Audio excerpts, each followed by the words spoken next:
Welcome, everyone, and thanks for joining us on this wonderful webinar today. So let's just talk a little bit about cybersecurity. So I love this quote that it takes 20 years to build a reputation for a company and just a few minutes of a cyber incident to ruin it.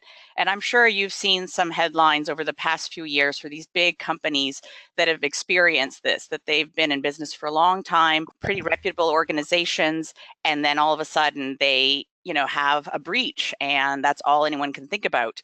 So this is, obviously becoming more and more of a challenge for both big businesses as well as small businesses as well. And obviously, I think that's why you're here today for this webinar. So before we dig into the actual elements of cybersecurity and threat, let's talk about what it is exactly. So the actual term, it's a bit of a buzzword, but it actually existed since 1994, but we really only started hearing it in the mainstream in 2010. It's actually not really widely agreed to in terms of a definition. Some people actually still use the term information security. Some people think of cybersecurity as a subset of information security. Some people think that they're one and the same. Some people just think cybersecurity is a new word for computer security or network security. Anywho, for the purpose of this webinar, I want to define it as the practice of ensuring the integrity, confidentiality, and availability of your business information. And also, on a more technical perspective, the ability to defend and recover against accidents or incidents. And this could be anything from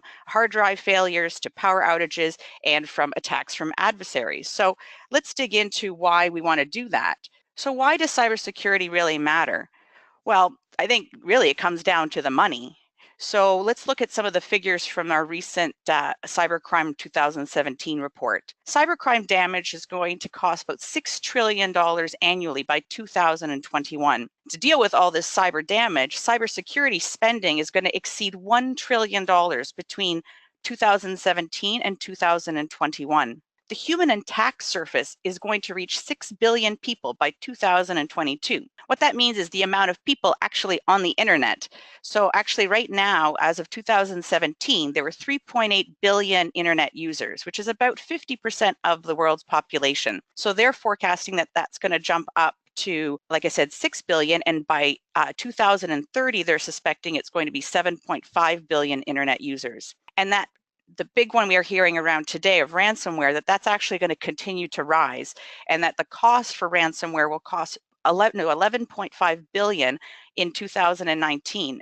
And that I found this is a great stat and kind of scary from a business perspective, that businesses will continue to fall victim to ransomware at a rate of as an attack every 14 seconds by the year 2019.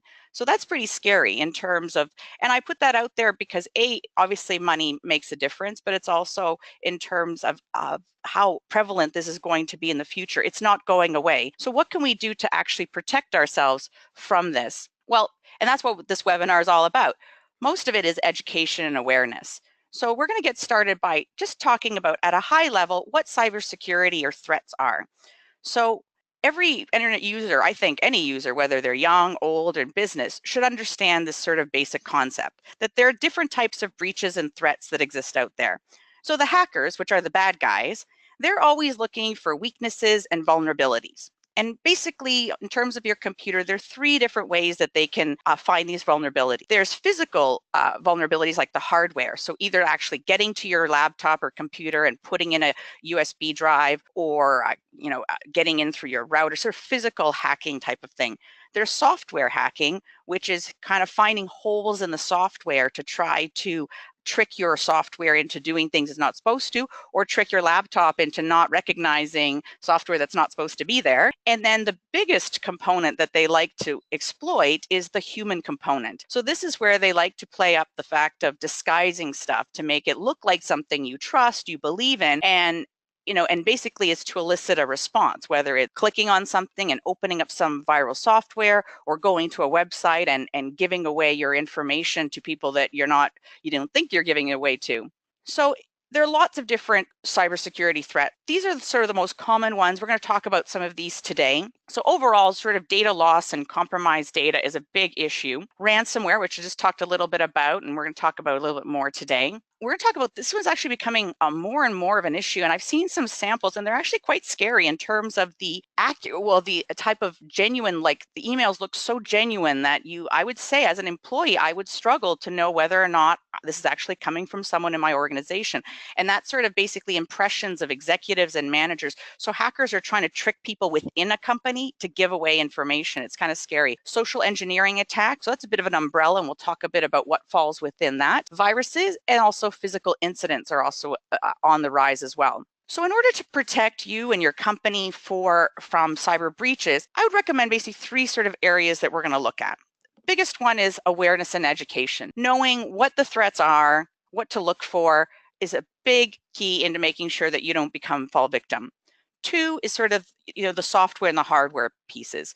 Are you making sure that your software is safe and secure? Is your hardware safe and secure? And then having the knowledge and expertise, understanding, making sure that you're up to speed with the newest threats that are out there. And also, do you have people on your team or in your business to help you that are knowledgeable about this type of stuff in case you do have an issue, like a ransomware incident, or to help set up your business in a way to be better defended against these types of threats? So let's talk a little bit about, before we jump into the awareness and education portion, that cybersecurity really is everyone's responsibility in a company or in personal life. But the problem when you have this is when security is everyone's responsibility, it quickly becomes no one's responsibility. And part of running an effective cybersecurity program in your company is making sure that people have an adequate amount of knowledge to do their job effectively, and also to serve as like the first line of defense. So this is why at least having a basic security awareness, terminology, what to look for, is a great place to start. And that's what we're going to cover in today's webinar. So let's talk about some of these big threats that I mentioned earlier and what they're about and what to look for. So social engineering attack. This is sort of like an umbrella statement that covers any kind of attack that relies on human interaction and involves tricking people into breaking sort of their normal security procedures. So they're trying to exploit things of the human psyche, and they find different ways to do that. So part of what falls under this umbrella are things like phishing, spoofing, pretexting, baiting.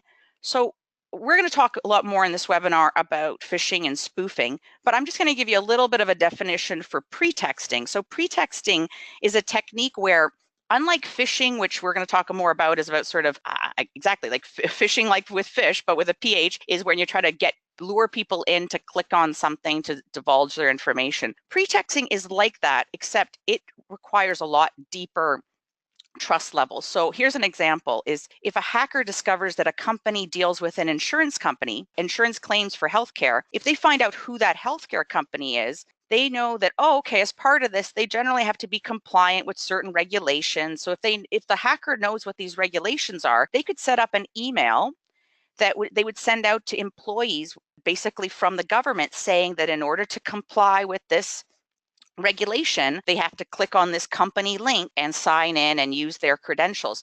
So that requires a lot, from a hacker's perspective, a lot more work. They have to kind of go in and find out about the company, about the employees, about the email structure. But again, it takes them a little bit longer, but the stakes are also much higher. So that's a little bit about pretexting. We're not going to go so much into that. And baiting is also very similar to phishing. What's distinguishing about it is it usually has like a big, exactly, bait, something, a big carrot to really lure people in.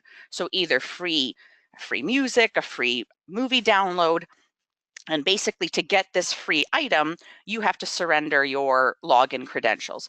So that's sort of a high level, but let's jump into phishing and spoofing, because those are sort of the most common ones that you're going to see on a daily basis. So spoofing and phishing actually works usually together. Spoofing is the act of basically creating a pretend website or email that looks like it came from a legitimate source. So you'll see here as an example up on the screen is this one. It looks like Facebook, but when you look actually at the URL, you'll see this is not Facebook's URL. So this is and people do this with emails, websites, that kind of thing. And so this is a way to sort of get your trust so that they can steal your information.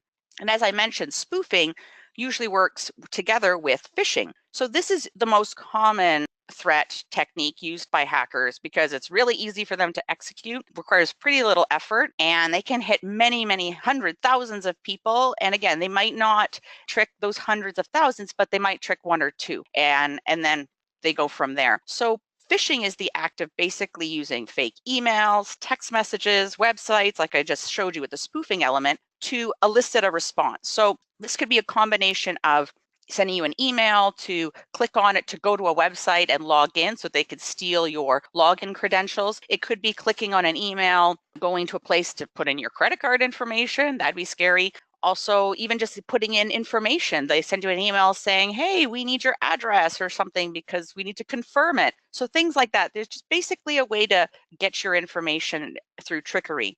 So the way you avoid being a victim of phishing and spoofing is, first and foremost, is stop before you click. Before I even go to number one right here, my biggest thing is just be aware that it exists. And before you click anything, stop and let's take a look at it.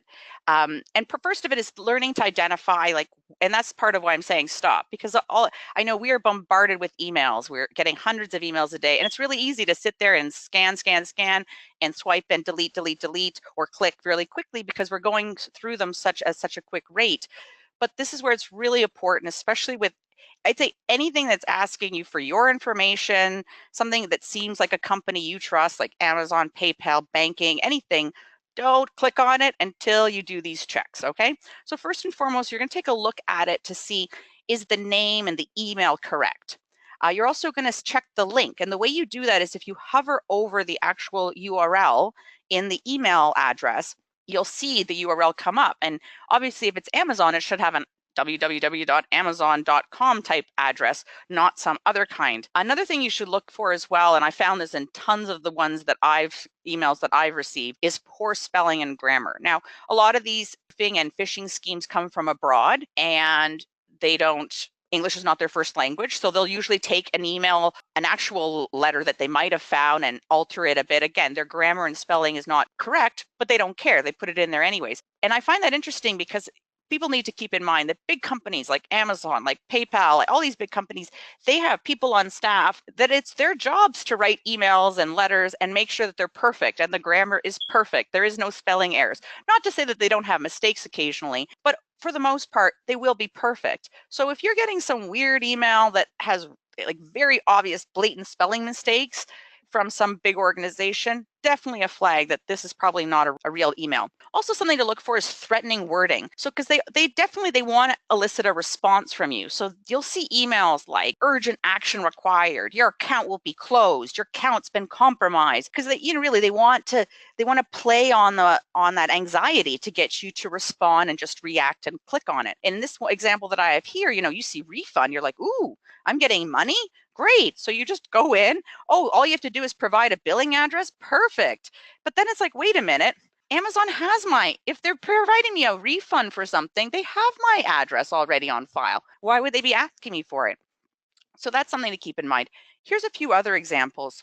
So at the top here, you'll see it looks, the email itself looks like it's from PayPal, has the right branding, but you'll see up at the top, it's the actual spelling is like weird. It's billing at PayPal with an uppercase. If you actually go to PayPal's email address, it's lowercase.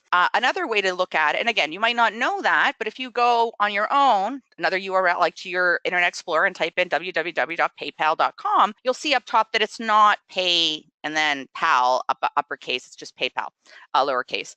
Another way you can look at it is by hovering. You'll see here, they actually provide the link to make you feel like it's PayPal.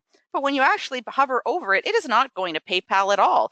It's going to some completely other address, some sort of catalog. Here's another example. Looks like a LinkedIn email address or email, but you'll see up at the top, it's coming from some different kind of person. And you'll also see here below that there's some weird coding embedded in the actual email that has nothing to, it's something in Australia actually, and it has nothing to do with LinkedIn. Some other ways to make sure that you're not a victim to phishing and spoofing. Like I mentioned before, just anything to do with banking, money, anything like that, don't click on it. And then, I've also found sometimes people like, oh, okay, I don't know if this is right, but they'll click on the link and it looks like their bank, but they're like, okay, I'll just like go into my banking account anyways. And it's like, don't use any of the links provided in any emails to get to your bank. Always have that actually in your, type it into your actual Internet Explorer, your web browser yourself, because like that, you know for a fact that you're not being directed, because these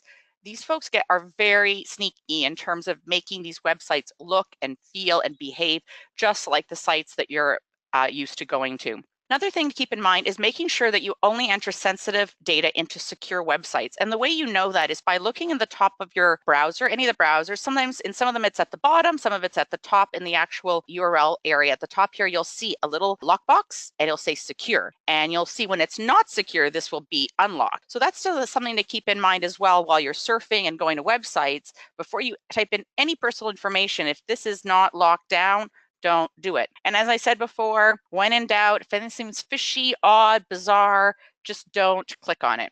Actually, I want to mention one recently I've started noticing is a lot of like recruiting type spam emails that I've been getting where people are saying, hey, your resume, and I'm like, okay, even though I have no idea how they got my information, but somehow they know that I'm actively looking for work.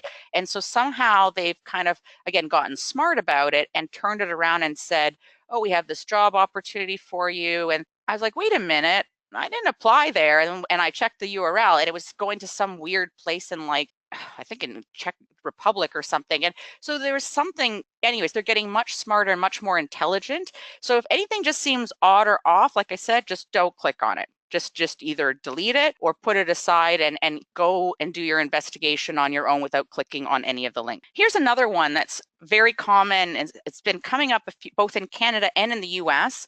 And this one scares me a lot because, you know, at work we're busy, you know, especially people in certain departments like payroll or HR, you know, they're bombarded with people asking for stuff. And I don't know, you know, if everyone would take the time or the moment to actually go, oh, and really check their emails to say, is this actually from so-and-so? So here's what's actually happening. These hackers are getting, again, they're doing their research. They're finding out who's in a company, who and this is, you know, easily, you can go to a website, find out who the leader is, because most companies have a page with who their executives are. So once they find out who the executives are, they create these emails with a photo, with the email address. It looks authentic. And basically, they send it internally within a company saying, hey, give me this report with this data, either, you know, tax statements of an employee or tax statements for all the employees, things like that. And it's scary stuff because, you know, a HR person, if it's coming from the CEO, would they really balk at it? No, they'd probably be like, okay. And then they would send it along. So this is something, and it's definitely coming along around tax season because they, again, the hackers know that these conversations, these emails are happening. So it wouldn't be odd per se to get this type of request.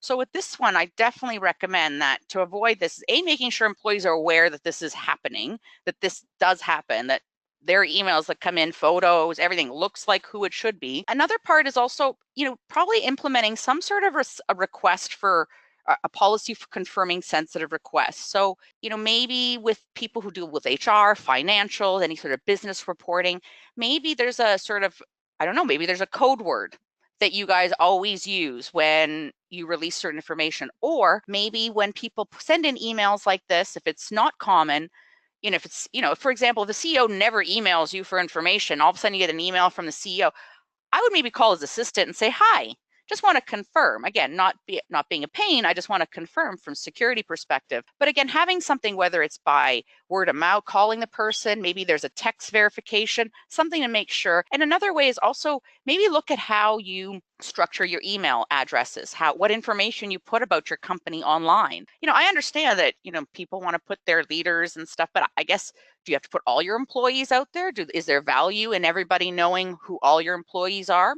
Maybe, maybe not. And also considering your email addresses. Some people, obviously, they want to make their email addresses as easy as possible, like first name dot last name at yourcompany.com. You know, maybe you mixed it up. Maybe it's the first two initials of the first few letters of the person's first name and their last name, something a little bit different. Again, you want to kind of mix it up to make it a bit harder for these hackers to get to you. Let's talk about ransomware. So ransomware, it's a type of malware that basically, once you get it onto your computer, it restricts your files and displays a message demanding payment. And unless you pay, the restriction will be removed. So they say. So there's basically two types of ransomware. There's a lock screen, which basically, you know, once it's in there, basically you get this thing on your screen that says, you have ransomware, and the stuff's in the background, but it basically locks down your screen and you can't access your computer in the background because of the ransomware. There's also an encryption version where basically it goes in the back end and encrypts your entire drive. And the only way then that you can get to access it is by getting the encryption code from them, and they want money for it. So both very, very scary events to go. Here's an example of one that you would get on your screen, and here they're asking for $300 worth of Bitcoin. Interesting. So my biggest recommendation is, I know it's very scary when this stuff comes popping up on your screen, is first and foremost is don't pay the ransom, because really they're meant to scare you, they're meant to intimidate you, and even there's a bit of a challenge, as some people have experienced, they've submitted the payment and they haven't guaranteed that their system has been regained access. So there's not this definite, like, you pay and then everything's back to normal. I would, consider your computer's been infected, do you have, again, this is having someone on staff or having a great IT person, support people to help you either to try to repair it, to get your data retrieved. And also part of it, as well as, we have so many other reasons of why backing up your data is important. But I think this is another perfect example of why doing regular backups of your data is important. And I know for me, I personally do this on a regular basis. I back up all my laptop information on a physical, external, removable hard drive, because even though I do put stuff in the cloud, I do put stuff on other drives, I do find that having a physical hard backup is important for this very reason. Viruses. So viruses have been around for a long, long time. We've talked about them, but a lot of people don't know exactly what they are or what they do. They're basically a type of a malicious computer program that's either sent as an email attachment, or you're sent to a place and you end up downloading it without knowing it, type of thing. And it infects your computer. And then it can also, depending on the type of virus, infect anybody in your contact list if it's one that distributes itself via email. And sometimes there's some viruses that actually just going to a website can automatically download the virus in the back end. You don't have to actually click on anything. Just going to the website itself starts the download in the back end. So these viruses, they really can do a range of damage. They can send spam. They can provide criminals with access to your computer, to your contact list. They can scan and look through your computer for information that it deems might want, like passwords, financial information. It could hijack your web browser. It can disable your security settings. It can display unwanted ads. And another thing too is sometimes when they're running, viruses can attach itself to different programs. And so when you end up working with different programs and other people are working, you could spread them to other people in terms of via the cloud. So, and that's the thing, the variation of viruses out there are huge. But thankfully, there are lots and lots of antivirus programs out there. There are free ones, there are paid ones. I personally believe you get what you pay for. So investing a little, again, this is your security of your data. So investing a little bit more and making sure that you have a decent antivirus. And then part of it too is making sure that your antivirus is up to date. I can't imagine how many people I've talked to who they have it, but then it expires and they're like, and I'm like, no, it's not. You have to actually go and make sure you pay and keep it up to date, because that's what they're doing. And these companies spend, their business is keeping up to all the hackers and all the variations of viruses that are going on out there. Now, even though you do have, antivirus, it can happen where you might get a virus. So there's some things you can kind of look for. I know even though I have an antivirus, I've had a few instances where I've noticed some of these things, and then I've gone and I've done a little update of my antivirus, and then I've run the antivirus again, the scan, even though it's supposed to be doing it automatically, and it's found it after the fact.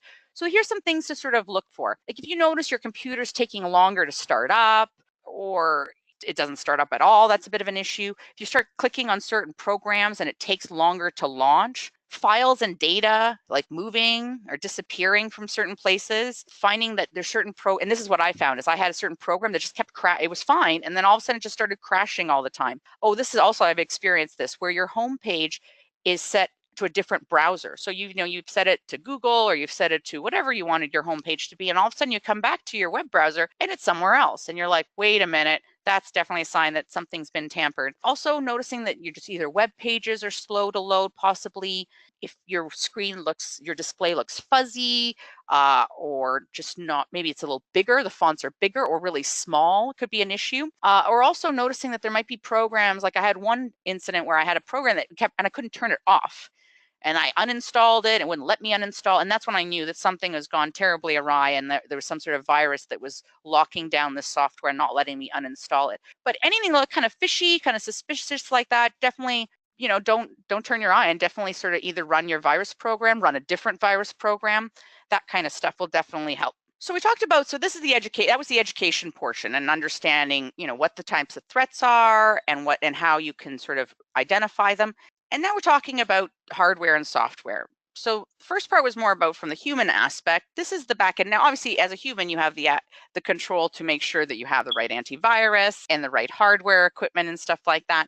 But this is more the manual stuff in the back end. So there's software threats. So we have malware, which I sort of mentioned, that it goes into your software, or it goes into your browser, or it goes into your operating system. Basically, it goes wherever they want it to go, and it alters stuff, and it can steal information. It can constantly feed information to the hacker on a regular basis. Lots of scary stuff with malware, like I said, because of the variation out there. Definitely important to have a good antivirus to prevent that. Trojan horses. Back in the early 2000s, there's sort of big influx of Trojan horses. They seem to kind of disappear for a while, but they're definitely coming back with a vengeance, so it seems. And basically, they seem, well, like it's like the history lesson of a Trojan horse. They seem like a legitimate piece of software. You think that you're installing something that you're supposed to be installing, but actually in the back end of this software, there is a bad piece of software. And so when it launches, very similar to malware, as you launch it, it basically populates in the back end, and it can do a variety of things. It could lock down your computer, it can share information, it can do all the various same things that a malware could do. And then there's another classification of spyware. So similar to malware, but spyware is specifically doesn't really want to alter things. It doesn't really want to like play around with your software. It really wants to just exist in the background and watch you and watch information.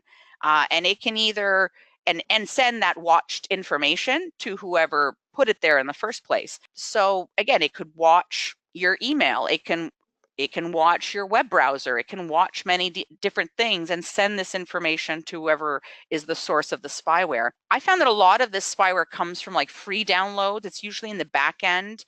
And sometimes you're actually consenting to it going in there, sometimes it's not. And I actually found a lot of spyware, because of its very nature, it's spyware, it's supposed to be sneaky and exist in the back end, doesn't always come up with virus scans. So there are a lot of virusware software applications out there that you can, some are free, again, some are not, and you can do a scan and just check to make sure that you don't have any kind of spyware running in the back end. And then there's hardware threats.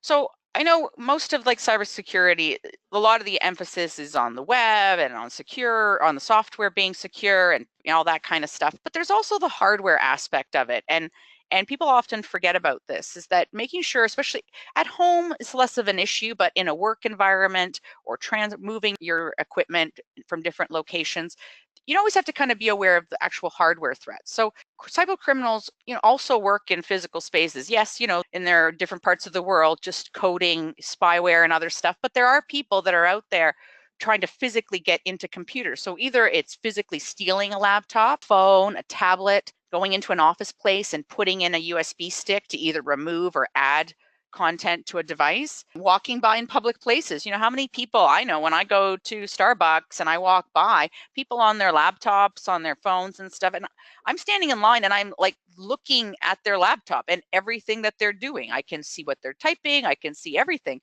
So are people being aware that people might be snooping, and also being aware that people have the ability to hack into webcams, Wi-Fi routers, and other accessories, that they could use those to watch you and therefore physically watch you put in your password and that kind of stuff and get access to your equipment or to your devices. I want to talk a little bit as well about old systems. So this is a question that sort of came in before the webinar, and as part of it, so the question was like, what do you think about running either computers running old legacy systems, or perhaps you have like an older computer because you have some old software that runs your production, and it only runs on Windows XP. And you don't want to upgrade it because it doesn't run on anything higher, so you keep this one computer running Windows XP. Well, there's a bit of a risk with that. So I'll give you a bit of just as a little story of warning. So last year, the UK National Health Service was basically shut down, completely shut down. Their whole health service was shut down by ransomware. And the problem was that their whole system, everybody was running Windows XP. And basically all the new patches for 2017 were not running. So they could not actually deal with the ransomware. So this was a big issue. So it wasn't just impacting one computer, it impacted thousands of computers. So with very few exceptions, like having this emergency patch, it was really expensive. They basically had to create their own patch, code their own patch. And Microsoft was like, sorry, we don't really support XP anymore. So basically the moral of the story after hearing about the UK National Health Service was that having a computer that runs XP or any old software is basically like having a castle with like no moat, no walls, no guns, no arrows. You're basically like, just open the door and let everybody in. Because unfortunately, the way things are nowadays with the way patches and systems are, they're just not supported. And you're basically, and that's the issue too, is you can have you could have this computer running, but if it's connected to your network, you potentially could infect your entire network through this one particular weak point. So that's just something to keep in mind. So some other things to keep in mind to make sure that you prevent any hardware or software compromises is making sure, like I said, regularly back up all your data. And my tip, definitely doing maybe a physical backup, like an external hard drive, making sure that all your hardware is running with the most current drivers. Like I said, people do this for a living. They spend time researching what the weaknesses are, what the hacks are, and they make sure that the drivers and the software and everything is all up to date and has no holes in it. Physically, like, lock down your equipment. So, maybe you've heard of people who put tape over their webcams when they're not using them, or if your laptop is at the office, do you have like a lock on it to make sure that no one can actually walk away from it? Are you in the front office or in the receptionist area? Do you leave your phone out? Do you leave a tablet out? Could someone walk in? Also think about having your screen locked down after a minimum time of activity. I know it's a pain. I know for me, I have it set to a minute of inactivity, and you turn around for a minute and it locks down. You're like, I got to type in my password again. But you know what? It really only takes a criminal a minute to get access something in your computer if you stepped away. So taking that extra step of just typing in your password, not a big deal if it's going to protect your information. Obvious one, ensuring your antivirus is active and up to date. Like I mentioned, running a spyware program is also helpful. Working with IT to make sure that employees don't install stuff on their devices. So I've actually worked at some organizations where if a device was provided to me, either a laptop or a phone or tablet, it's actually locked down, that no other software other than what they provide me can be installed on the device. And I think that's a great way, again, to just prevent potential of unwanted things being loaded on these devices. And then we didn't really talk too much about it, but there's a whole level of passwords and making sure that your employees use complex passwords. Because a lot of the stuff we talked to today was just giving your password out, but there's a whole other conversation to be had about security in terms of making sure that people can't guess your password. Like I think every year they do a sort of study about people commonly use passwords, and 1, 2, 3, 4, 5, 6, 7 like continues. I think now most passwords require 8 digits. So the fact that people continue to use 1, 2, 3, 4, 5, 6, 7, 8 as a password is amazing to me. So again, having that conversation with employees, or actually setting up requirements when they set up their passwords, that there are digits, that there are uppercase, lowercase, and a mixture of symbols, sort of forces them to make their passwords a little bit more complex. And finally, let's talk a little bit about knowledge and expertise. So keeping yourself up to date on what's going on in the cybersecurity world is a good way to start, because again, there's always new sort of hacks and areas of concern sort of happening. So, you could put yourself on one of these feeds just to get a regular update, weekly update. There's some common ones that I put here: Hackers News. Another one, recommend dark reading, securityintelligence.com, and KrebsonSecurity.com. It's a fellow smart guy, but he's also always talking about sort of different security threats. subscribe to one of those and just sort of keep up to speed with what's going on in the cybersecurity world. And also consider leveraging like some expertise from a company. So I don't know within your organization whether you have anyone who's an expert in cybersecurity, but consider going to a company and asking them to evaluate your current security measures. And they could, a lot of them will go through what you currently do, both your software, your hardware, even your human aspect, your procedures, and they can talk to you about recommendations on how to make your business and data more secure. And they can also help you with ongoing maintenance of all of this, your antivirus and all these different devices and stuff to make sure that everything is safe and secure. Great. Well, I really hope that you guys found this webinar helpful, and I hope you'll join us for our next one.